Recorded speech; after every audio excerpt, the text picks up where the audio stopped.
Good morning. Okay. Are you okay? Oh, we just wanted to do a hug? Okay.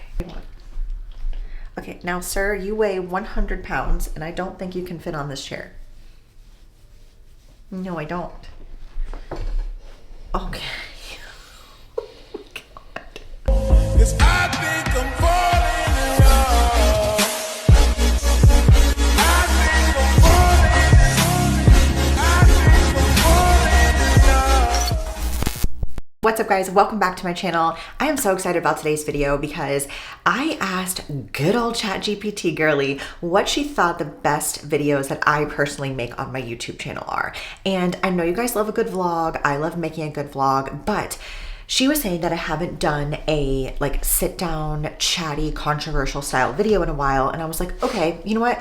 I actually was thinking about talking about HYROX because everybody in the world, I don't know if it's because of my For You page and like the people I follow on social media, right? But like my Explore page, my For You page, I cannot go a day without seeing some kind of HYROX training, some not marathon, but like, you know what I mean? The competition that it is on social media. I feel like it's becoming very popular within the CrossFit community specifically. Like you're seeing people who either are retired from CrossFit or maybe like they weren't necessarily full-time CrossFit athletes, they just do CrossFit, you know, as their main style of training, transition over into HYROX training. And I just think like it's very buzzy right now. I think a lot of people are curious about what it is. I did a little deep dive, and so I wanted to kind of share my thoughts on like the new HYROX epidemic and if it's like taking over CrossFit, because I kind of feel like it's giving that vibe, right? Like that culty HYROX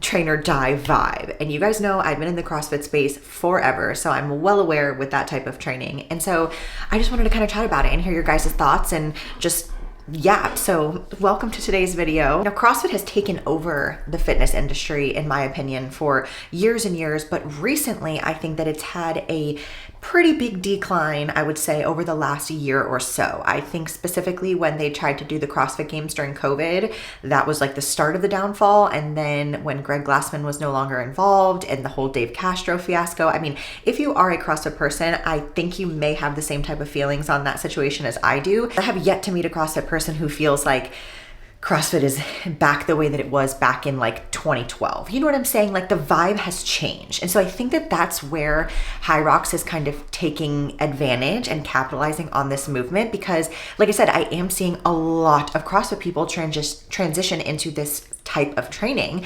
And, you know, there's a lot of similarities between it, right? So if you don't know what CrossFit is, maybe you're new to my channel, hello, welcome. It would mean the world to me if you click the thumbs up on this video and hit that subscribe if you enjoy these types of videos.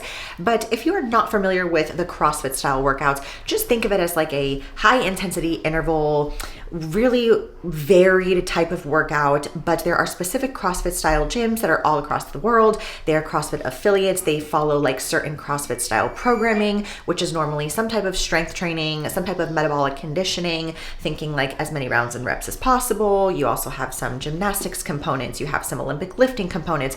It's definitely very, very varied. And when we do CrossFit competitions, you really don't know what it is that you're going to get. You're going to have some events that might be more endurance based. Like for example, I've had 5K runs or open water swims, things that you have to kind of be prepared for in all areas of endurance, strength, gymnastics, body weight movements, things like handstand push-ups, even just like burpees and air squats, right? Like the amount of exercise capability that you have in a CrossFit style workout is definitely significantly more than in a HYROX competition. If you don't know what HYROX is, I'm going to give you a brief rundown. And basically this competition is a very large, think of it almost as like a relay race. Okay, so I'm going to read to you the order of things that it goes through, and there are only certain things that you will see. Like the HYROX training is only one start to finish. There's no different varieties. There's different competitions that you can enter. Like you can do it by yourself. You can do it in a pair of male, female, or you can do it in a group in a relay style supposedly. But the entire competition and the workout per se is the same every single time across the board. The HYROX competition is as follows. Ready? A 1 kilometer run 1,000 meter ski erg.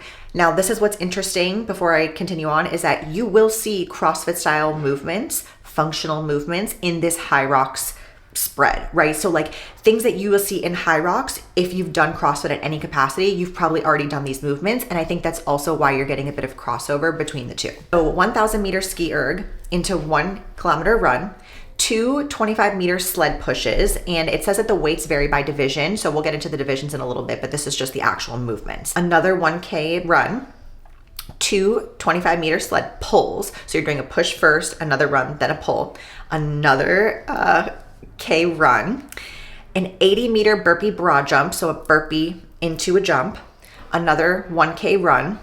Then you have another 1,000 meter row, or this is the first row. Yeah, this is the first row. 1,000 meter row, another 1K run, 200 meter farmer's carry with kettlebells, another 1K run, 100 meter sandbag lunges, another 1K run, and then 100 wall balls to finish. Okay. So basically, this entire thing goes from start to finish. And as you can see, it is very running heavy. There's a lot of endurance in these HYROX workouts. They have the different divisions, which are open, pro, and doubles, which has adjusted weights per the divisions.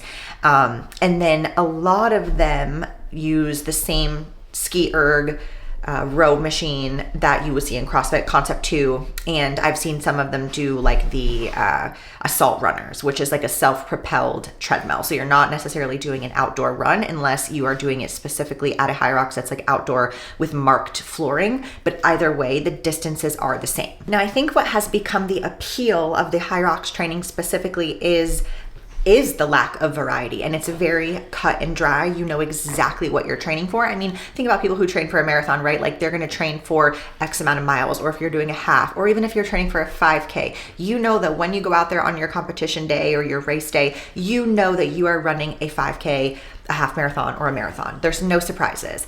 Whereas with CrossFit, you know, that may deter some beginner people or just people who don't like to compete in CrossFit, because you do have to be so well-rounded as an athlete in order to be successful, because you may go out to that competition floor and have a heavy snatch or a heavy deadlift, and then you're going to go into ring muscle ups or handstand push-ups or double unders with jump rope, and you really just don't know. Same with the open. If you're familiar again with the CrossFit style programming and how that goes throughout the year, the start of the CrossFit Games season always starts with the Worldwide Open. And again, we never know what those workouts are going to be. So this kind of weeds out the less advanced athletes as they carry on through their journey to get to the CrossFit Games. So I think that can sometimes deter CrossFit beginners, basically, because they know, okay, well, if I don't have ring muscle ups, right, like I'm not going to be able to finish this open workout, therefore I'm not going to be able to move on. And I think that when you're getting into fitness, that can definitely be a deterring factor, just because like you don't want to go into something thinking that you're already failing because you don't have that skill yet. Whereas in a HYROX setting, I think that maybe, you know, you might not be a good runner or a good rower, or, you know, your grip strength might not be the best, but you definitely can do these movements. Obviously, if you are able-bodied and you are, you know, able to do these types of things, it's not one of those skill-based competitions where you have to be prepared for the unknown. It is cut and dry. You are doing 8 1K runs, you're doing 1,000 meter row, you're doing 1,000 meter whatever, like you know it every single time. And I think that this is going to kind of marry the like marathon mentality people with the CrossFit people who maybe don't want to go that far into CrossFit. And I think that HYROX kind of meets in the middle. I'm going to look at the women divisions in terms of weights here. So for HYROX Open, all of the distances between open and pro are the same. The only thing that varies is going to be the weight on the sled push and pull, the farmer's carries, the lunges, and the wall balls. So if you're looking at the open division, which is just like the general division, it says that the sled push is in 102 kilos. And everything is in kilos, of course. For that push, that's going to be 102 kilos, which is 224-ish, roughly pounds. And then the pull is 78 kilos, which is 171 or 172 pounds. And the farmer's carry is 16 kilos, almost 33 pounds, which if you're looking at a CrossFit specific or like a CrossFit standard, an RX, if you will, as prescribed, these weights, it looks like for the open division, are going to be comparable to a CrossFit style RX workout with weights. Because if you're talking about kettlebells, right, like farmer's carries in CrossFit, normally 35-pound kettlebells or 35-pound dumbbells. And then the sandbag lunges are 10 kilos, so roughly 22 pounds. And the wall balls are actually a little bit lighter. So in the open division, they're only 4 kilos, which is 8.8 pounds. And then compared to the pro division, the wall balls are at 6 kilos, so almost 13 pounds. The sandbag lunges are 20 kilos, so 44 pounds. It's pretty much almost double the weight, except for the sled push and pull. They're about 50 kilos heavier. So, I mean, that's a pretty significant change, especially if you're going with 8,000 meter, rows and skis and runs in between. I think that's definitely a lot. And if you're somebody who's just like getting into the fitness world, I would say if you're contemplating HYROX or CrossFit, it really depends on what you want to focus on. Because I would say that HYROX is very specific. And to be honest with you, I'm not well versed in like the style of training in terms of an everyday, like what that would look like, right? CrossFit, I would say you're going to get a lot more in terms of strength training, whereas the HYROX is definitely going to be geared more towards endurance based. So I think if you have like a specific goal, like how some people do Spartan races and then they train for Spartan, I think that's where the HYROX kind of comes in. Like it's very specific. And so you would want to train to support those goals. Whereas CrossFit is kind of like a way of training. You know what I mean? And so when you pose the question of like, is HYROX taking over CrossFit?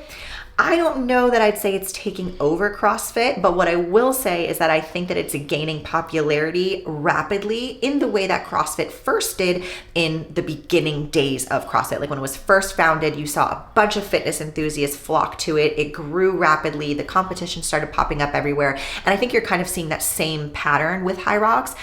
But I don't know that it's there to replace CrossFit. What I think you'll see is people maybe dropping one and going to the other, going back to CrossFit after doing a HYROX competition, or maybe people do a HYROX and then they like the ski erg and they like the rower and they like those capacities, so then maybe they try CrossFit, So I don't think that they're in competition. I could be wrong. I'd be interested to hear your guys' thoughts, but I think that it is very, very specific training. People have asked me recently, like, Manders, would you ever do a HYROX competition?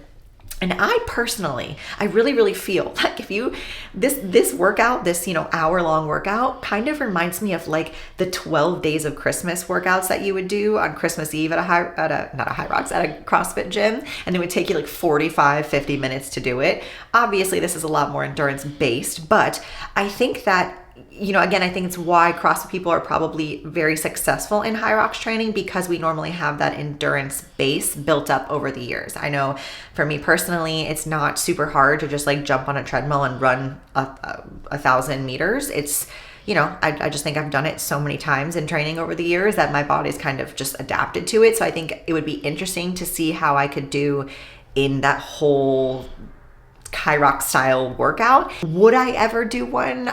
For sure. I think it would be super fun to just like try it out, maybe with no training for it, because that's how I roll around here. I like to try different types of training. I'm not opposed to it. Can't say that I have a huge desire to do it, honestly. Like it doesn't sound like something that's amazing because it's so much running. But how many miles is that? So the total amount of running that you do in a HYROX is 5 miles, because you're having the 1K run into the different workout station 8 times. So 8K total. 5 miles is really not that bad. Like in the grand scheme of things, it's not 12 miles. I think about 5 miles is where I would probably put the cap on it, just because I hate running. I really do. I don't like it on my ankles. It hurts. I'm not a very great long distance runner. I'm a pretty good sprinter, but I don't think I'm a very good long distance runner. So I don't know. But it's interesting. I wonder what the appeal is for most people. So I would love to hear if you guys have done a HYROX competition. Let me know in the comments below. Let me know what you think about CrossFit versus HYROX. I'm really, really excited to see how this kind of keeps growing and where this sport is taking off and what's going to come next for it. So I don't know, maybe once I move, there will be a HYROX competition in my future. But that is all I have for you in today's video. Just kind of wanted to chat a little bit about the difference and maybe help someone who is deciding between HYROX or CrossFit. So don't forget to give the video a thumbs up and click that subscribe button. I love you guys so much. I appreciate you as always for supporting me, and I will see you in next Monday's video.